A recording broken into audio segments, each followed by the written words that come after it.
मंगलम भगवान विष्णु मंगलम गरुड़ध्वज मंगलम पुंडरीकाक्ष मंगलाय तनोहरि।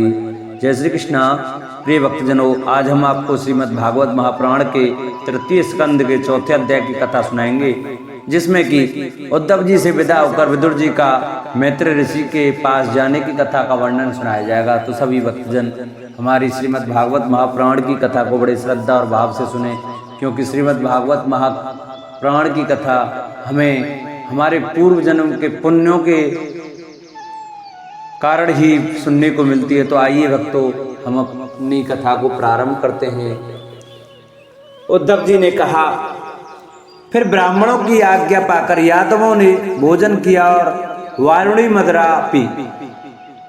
उससे उनका ज्ञान नष्ट हो गया और वे दुर्वचनों से एक दूसरे के हृदय को चोट पहुंचाने लगे। मदिरा के नशे से उनकी बुद्धि बिगड़ गई और जैसे आपस की रगड़ से बांसों में आग लग जाती है, उसी प्रकार सूर्यास्त होते होते उनमें मारकाट होने लगी। भगवान अपनी माया की उस विचित्र गति को देखकर सरस्वती के जल से आचमन करके एक वृक्ष के पेड़ के नीचे बैठ गए। इससे पहले ही शरणागतों का दुख दूर करने वाले भगवान श्री कृष्ण ने अपने कुल का सहार करने की इच्छा होने पर मुझसे कह दिया था कि तुम बद्रिकाश्रम चले जाओ। विदुर जी, इससे यद्यपि मैं उनका आशय समझ गया था, तो भी स्वामी के चरणों का वियोग न सह सकने के कारण मैं उनके पीछे पीछे प्रवास क्षेत्र में पहुंच गया। वहां मैंने देखा कि जो सबके आश्रय हैं, किंतु जिनका कोई और आश्रय नहीं है, वे प्रियतम प्रभु शोभाधाम श्याम सुंदर सरस्वती के तट पर अकेले ही बैठे। दिव्य विशुद्ध सत्व में अत्यंत सुंदर श्याम शरीर है, शांति से भरी रत्नारी आंखें हैं। उनकी चार भुजाएं और रेशमी पीतांबर देखकर मैंने उनको दूर से ही पहचान लिया। वे एक पीपल के छोटे से वृक्ष का सहारा लिए बाएं जांघ पर दायां चरण कमल रखे बैठे थे।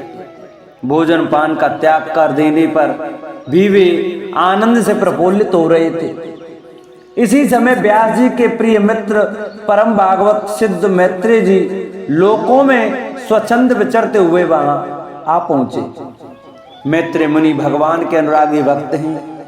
आनंद और भक्ति भाव से उनकी गर्दन झुक रही थी। उनके सामने ही श्री हरि ने प्रेम और मुस्कान युक्त चितवन से मुझे आनंदित करते हुए कहा। श्री भगवान कहने लगे, मैं तुम्हारी आंतरिक अभिलाषा जानता हूं, इसलिए मैं तुम्हें वह साधन देता हूं जो दूसरों के लिए अत्यंत दुर्लभ है। उद्धव, तुम पूर्व जन्म में वसु थे। विश्व की रचना करने वाले प्रजापतियों और वसुओं के यज्ञ में मुझे पाने की इच्छा से ही तुमने मेरी आराधना की थी। साधु स्वभाव उद्धव, संसार में तुम्हारा यह अंतिम जन्म है, क्योंकि इसमें तुमने मेरा अनुग्रह प्राप्त कर लिया है। अब मैं मर्तलोक को छोड़कर अपने धाम में जाना चाहता हूं। इस समय यहाँ एकांत में तुमसे अपनी अनन्य भक्ति के कारण ही मेरा दर्शन पाया है। यह बड़े सौभाग्य की बात है।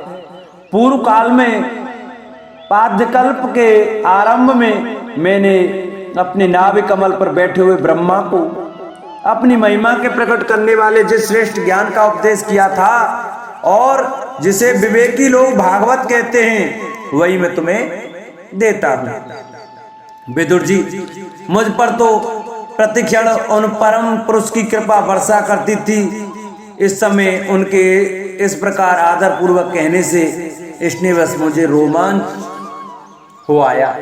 मेरी वाणी गदगद हो गई और नेत्रों से आंसुओं की धारा बहने लगी।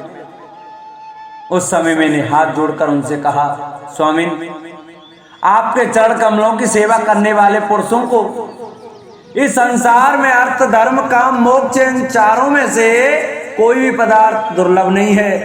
तथापि मुझे उनमें से किसी की इच्छा नहीं है। मैं तो केवल आपके चरण कमलों की सेवा के लिए ही लालायित रहता हूं।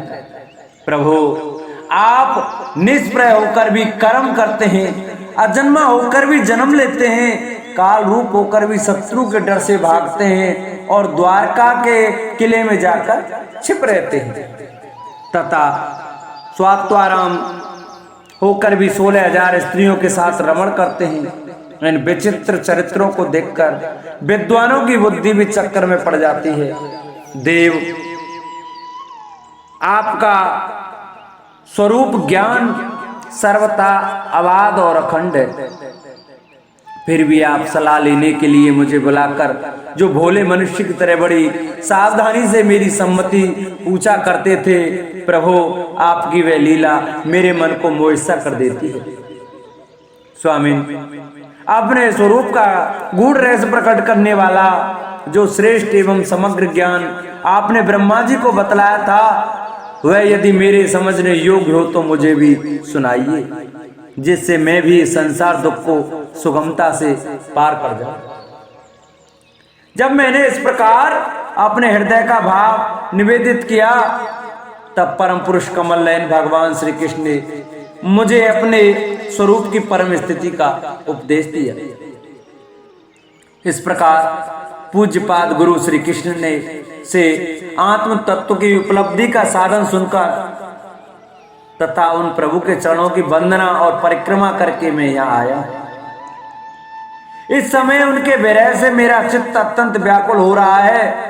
विदुर जी, पहले तो उनके दर्शन पाकर मुझे आनंद हुआ था, किंतु अब तो मेरे हृदय को उनकी विरह व्यथा अत्यंत पीड़ित कर रही है। श्री सुखदेव जी कहते हैं, इस प्रकार उद्धव जी के मुख से अपने प्रिय बंधुओं के विनाश का आशा समाचार सुनकर परम ज्ञानी विदुर जी को शोक उत्पन्न हुआ। उसे उन्होंने ज्ञान द्वारा शांत कर दिया। जब भगवान श्री कृष्ण के परिकरों में प्रधान महाभागवत उद्धव जी बदरिकाश्रम की ओर जाने लगे, तब कुरुक्षेत्र विदुर जी ने श्रद्धा पूर्वक उनसे पूछा। विदुर जी ने, उद्धव जी, योगेश्वर भगवान श्री कृष्ण ने अपने स्वरूप के गूढ़ रहस्य को प्रकट करने वाला जो परम ज्ञान आपसे कहा था, वह आप हमें भी सुनाइए, क्योंकि भगवान के सेवक तो अपने सेवकों का कार्य सिद्ध करने के लिए ही विचरा करते हैं। उद्धव जी ने कहा, उस तत्व ज्ञान के लिए आपको मुनीश्वर मैत्रेय जी की सेवा करनी चाहिए। इस मृत्यु लोक को छोड़ते समय मेरे सामने स्वयं भगवान ने ही आपको उपदेश करने के लिए उन्हें आज्ञा दी थी। श्री सुखदेव जी कहते हैं, इस प्रकार विदुर जी के साथ विश्वमूर्ति भगवान श्री कृष्ण के गुणों की चर्चा होने से उस कथामृत के द्वारा उद्धव जी का वियोग जनित महान ताप शांत हो गया। यमुना जी के तीर पर उनकी वह रात्रि क्षण के समान बीत गई। फिर प्रातः काल होते ही वे वहां से चल दिए। राजा परीक्षित ने पूछा, भगवान, विष्णुकुल और भोज वंश के सभी रथी और युद्धपतियों के भी युद्धपति नष्ट हो गए थे, यहाँ तक कि त्रिलोकी नाथ श्री हरि को भी अपना वह स्वरूप छोड़ना पड़ा था। फिर सबके मुखिया उद्धव जी कैसे बच रहे? श्री सुखदेव जी ने कहा, जिनकी इच्छा कभी व्यर्थ नहीं होती, उन श्री हरि ने ब्राह्मणों के साप रूप काल के बहाने अपने कुल का सहार कर अपने श्री विग्रह को त्यागते समय विचार किया। अब इस लोक में मेरे चले जाने पर संयमी शिरोमणि उद्धव ही मेरे ज्ञान को ग्रहण करने के सच्चे अधिकारी हैं।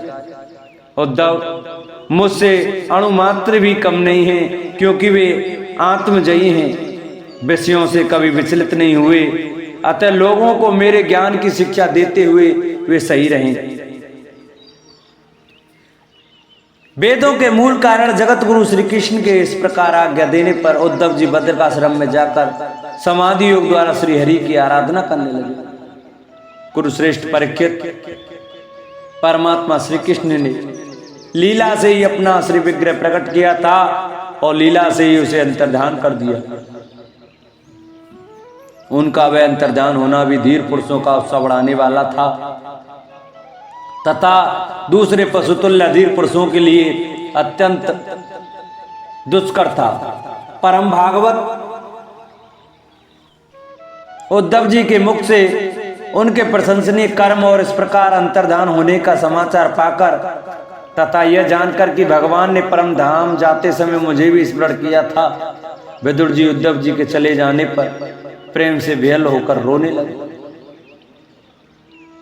इसके पश्चात सिद्ध शिरोमणि विदुर जी यमुना तट से चलकर कुछ दिनों में गंगा जी के किनारे जा पहुंचे, जहां श्री मैत्रेय मुनि जी रहते थे। बोलो भागवत भगवान की जय। प्रिय भक्तजनों, आज की कथा को हम यही विश्राम करते हैं। कल आपको 5वां अध्याय सुनाएंगे, जिसमें कि विदुर जी का प्रश्न और मैत्रेय जी का सृष्टि क्रम वर्णन, यह कथा आपको कल सुनाएंगे। तो प्रिय भक्तजनों, आज हम कथा का विश्राम यहीं करते हैं। बोलो भागवत भगवान की जय। जिन भक्तों को हमारी श्रीमद् भागवत महापुराण की कथा अच्छी लगी हो, वो हमारी वीडियो को ज़्यादा से ज़्यादा शेयर करें, जिससे और भी भक्त यह कथा श्रवण कर सकें। जिन्होंने अभी तक हमारे चैनल को सब्सक्राइब नहीं किया, वो हमारे चैनल को सब्सक्राइब करें, बगल में घंटी का बटन अवश्य दबाएं, हमारी वीडियो को लाइक करें और कमेंट में ओम नमो भगवते वासुदेवाय, जय श्री कृष्णा, राधे राधे अवश्य लिखें। बोलो भागवत भगवान की जय। बोलो सुखदेव भगवान की जय। बोलो परीक्षित भगवान की जय।